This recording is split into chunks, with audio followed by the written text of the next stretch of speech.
À la journée du 13 mars, l'évangile authentique de Christ en tant que principale arme du ministère pastoral et fondement du ministère de délivrance a été le sujet du message du pasteur Boniface Meignet dans les premiers instants du programme. Je voulais enseigner sur le ministère de délivrance. I wanted to teach on the ministry of deliverance. J'avais l'intention de rassembler les ministres de délivrance. I intended to gather the ministry of deliverance.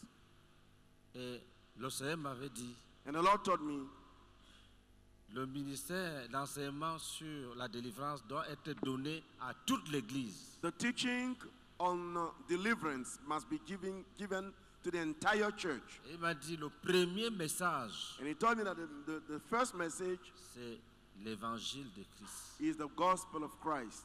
Il faut expliquer aux gens le mystère de l'évangile de Christ. You must explain to people the mystery of the gospel of Il Christ. faut amener les gens à croire à l'évangile. You must bring people to believe in the gospel.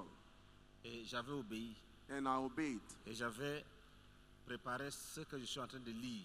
And I prepared the message that I'm going to read now. Et j'avais donné à toute l'Église. And I gave that teaching to the entire church. Et dans le cadre de l'académie, In the framework of the academy, nous allons réviser ça ensemble. we are going to revise it together. Le ministère de la délivrance commence par la connaissance et la proclamation de l'évangile authentique de Christ. La réception du vrai évangile, invitant les âmes perdues à la repentance envers Dieu et à la foi en Jésus-Christ, manifestée dans une soumission et une obéissance continuelle à Jésus-Christ, la solution de Dieu pour tous les problèmes de l'humanité, pose les prédispositions d'un ministère de délivrance fructueux et efficace. Ainsi, tout commence par l'évangile prêché. Le degré de délivrance que peut expérimenter une âme dépend donc de l'authenticité de l'évangile qu'il a reçu. Une leçon donc qui a été une grande révélation pour les étudiants qui ont pu saisir à cet effet que la délivrance est en fait la résultante des promesses de Dieu rattachées à l'évangile de Jésus. Ainsi, la première mission du pasteur doit être d'annoncer le vrai évangile à tous ceux qui constituent son troupeau.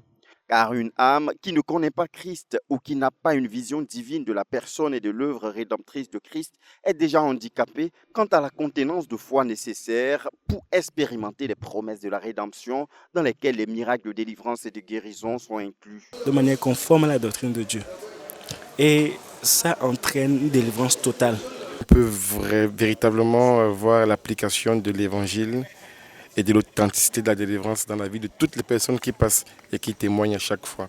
Donc on se rend compte que non seulement elles ont authentiquement rencontré Saint Jésus-Christ au travers de l'évangile qui leur a été prêché, elles ont authentiquement été délivrées par rapport aux besoins qui étaient manifestés. Elles sont demeurées dans l'église fidèles et ont commencé à porter du fruit. Certains sont déjà des dirigeants de cette centaine, d'autres de 100. Donc c'est impressionnant. Donc moi, le lien que j'ai fait, et comme le frère Boniface l'a si bien dit durant l'enseignement, c'est que la fidélité à l'authenticité de l'évangile de Jésus-Christ est la garantie pour un succès en termes d'effectifs. Sachant que derrière, ayant fini de passer les 7 points, le 6e point étant un point vraiment central, en finir avec le brisement des liens et derrière le renversement des principautés. Donc vraiment c'est un tout qui permet d'avoir une église stable, croissante, en qualité et en effectif. Donc moi je ne fais qu'apprendre et je prie le Seigneur de réussir vraiment à mettre cela en application de retour dans ma nation.